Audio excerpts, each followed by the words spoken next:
Class പാസ്സായവരിൽ Malayalam അക്ഷരം എഴുതാൻ അറിയാത്തവർ ഉണ്ടെന്ന് പറഞ്ഞത് അനുഭവത്തിന്റെ അടിസ്ഥാനത്തിലാണെന്ന് മന്ത്രി സജി ചെറിയാൻ.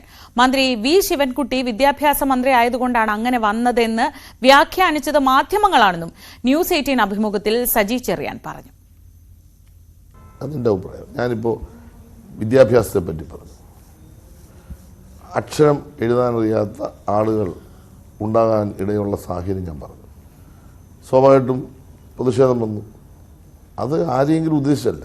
എൻ്റെ ഒരു അനുഭവത്തിൻ്റെ അടിസ്ഥാനത്തിൽ 100% ആളുകളും അക്ഷരം എഴുതാൻ പഠിച്ചു എന്ന ധാരണ എനിക്കില്ല. അതുകൊണ്ടാണ് ഞാൻ പറഞ്ഞത്.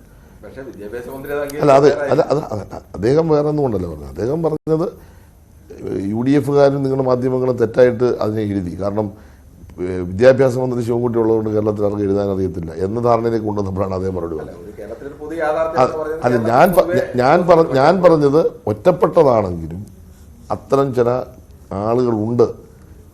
വളരെ സ്ഫുടമായി അല്ലെങ്കിൽ നല്ല മനോഹരമായി നമ്മുടെ ഭാഷ കൈകാര്യം ചെയ്യുന്നതിൽ കുറവുണ്ട്. ഞാൻ പറഞ്ഞു. ഇപ്പം ഞാൻ അത് തെറ്റിദ്ധരിപ്പിച്ച് ആളുകളുടെ ഞാൻ പറഞ്ഞതൊക്കെ അങ്ങ് തെറ്റിദ്ധരിപ്പിച്ചു. സജി ചെറിയാന്റെ മറ്റൊരു വിവാദ പരാമർശമായിരുന്നു കേരളത്തിൽ മരണനിരക്ക് കുറഞ്ഞതിനാൽ കൂടുതൽ പേർക്ക് പെൻഷൻ നൽകേണ്ടി വരും എന്നത്. ആ പരാമർശത്തിലും അദ്ദേഹം വിശദീകരണം നൽകുന്നു. പോസിറ്റീവായി പറഞ്ഞ വിഷയത്തെ മറ്റൊരു തരത്തിൽ വ്യാഖ്യാനിച്ചെന്നാണ് ന്യൂസ് 18 അഭിമുഖത്തിൽ സജി ചെറിയാൻ പറഞ്ഞത്. ഇപ്പം കൊടുക്കുന്ന പെൻഷൻ എന്ന് പറയുന്നത് നിൽക്കണമെന്നല്ല ഞാൻ പറഞ്ഞത്. നമുക്കുണ്ടാകുന്ന ഒരു പ്രയാസമാണ് ഞാൻ ഉന്നയിച്ചത്. കാരണം ഇന്ത്യയിൽ ആരോഗ്യരംഗത്ത് കേരളം 1ാം സ്ഥാനത്ത് വന്നു. അപ്പോൾ ഡെത്ത് റേറ്റ് കുറഞ്ഞു. അപ്പോൾ എന്ന് വെച്ചാൽ കൂടുതൽ ആളുകളെ പ്രൊട്ടക്റ്റ് ചെയ്യേണ്ട സാമ്പത്തിക ബുദ്ധിമുട്ട് നമുക്ക് വന്നു. ഇത് വസ്തുതയല്ല ഞാൻ പറഞ്ഞത്. ഇപ്പം ഇവിടെ 80 വയസ്സ് 90 വയസ്സ് 100 വയസ്സ് എൻ്റെ അമ്മ 94 വയസ്സെന്ന് ഞാൻ പറഞ്ഞത് കാരണമാണ്. അതിലൊരു വരിയെടുത്തിട്ടാണ് എല്ലാവരും കൊടുത്തത്. അപ്പം കേരളത്തിന് പുറത്ത് ഇപ്പം രാജസ്ഥാനിൽ 5000 പേർക്ക് പെൻഷൻ കൊടുക്കണമെങ്കിൽ ഡെത്ത് റേറ്റ് കുറഞ്ഞു വന്നപ്പോൾ നമ്മൾ 10000 പേർക്ക് കൊടുക്കണം. അപ്പം നമുക്ക് ആ ഒരു സോഴ്സ് ഓഫ് ഇൻകം നമ്മൾ കണ്ടെത്തേണ്ടതായിട്ടുണ്ട്. അതുകൂടെ കണ്ടെത്തുന്നില്ലെങ്കിൽ വരാൻ പോകുന്ന പ്രശ്നം എന്ന് വെച്ചാൽ നമ്മൾ ഭാവിയിൽ ഇത് നിന്നു പോകും.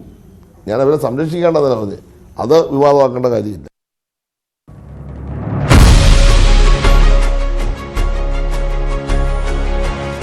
വെള്ളാപ്പള്ളി സാർ എടുത്തിട്ടുള്ള നിലപാടുകളിൽ ഇടതുപക്ഷത്തിന് വിരുദ്ധമായ നിലപാടുകൾ വളരെ കുറവാണ്. അദ്ദേഹം ഒരു ഇടതുപക്ഷ വിരുദ്ധനാണെന്നുള്ള ധാരണ എനിക്കില്ല. ഒരാൾ ഇത്രയും വീണു പോകുമ്പോൾ അതിൽ പെട്ടെന്ന് തന്നെ സഹായം വേണം എന്നുള്ളത് ഭയങ്കര സങ്കടമായിരുന്നു എനിക്ക്. അവർ വീണപ്പോൾ എന്താണ് അവർ പറഞ്ഞതെന്ന് എനിക്ക് ഞാൻ ഇപ്പോഴും അത്ഭുതത്തോട് തോന്നും. എനിക്കതാണ് ഭയങ്കര സങ്കടമായിപ്പോൾ.